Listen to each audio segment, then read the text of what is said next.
அண்ணனோட அடுத்த படங்க. அட ஏமா அழுறேன்னு தானே கேட்குறீங்க? இது அண்ணனோட அடுத்த படம் இல்லைங்க, அண்ணனோட கடைசி படம். இந்த படத்தை யார் டைரக்ட் பண்றா? யார் மியூசிக் டைரக்டர்? இந்த படத்துல யார் ஹீரோயினியா பண்ண போறாங்க அப்படின்னு உங்களுக்கு தெரியுமா?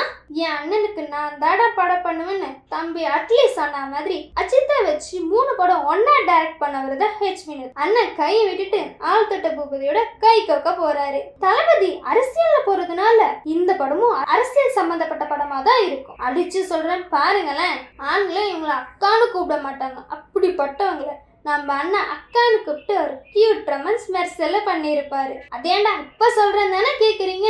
அந்த அக்காவும் நம்ம அண்ணனும் தான் இந்த படத்துல பேரா பண்றாங்க. தாத்தா வராரு, செதுர விட போறாரு, பதுர விட போறாரு அப்படின்னு பாட்டு போட்டு தெறிக்க விட்டு அனிருத்து விஜய் ரசிகர்கள் எல்லாரும் தளபதி வராரு, சிஎமாக போறாரு, எப்பப்பா பாட்டு போடுவேன்னு அனிருத்த கிட்ட கேட்டுட்டு இருக்காங்க.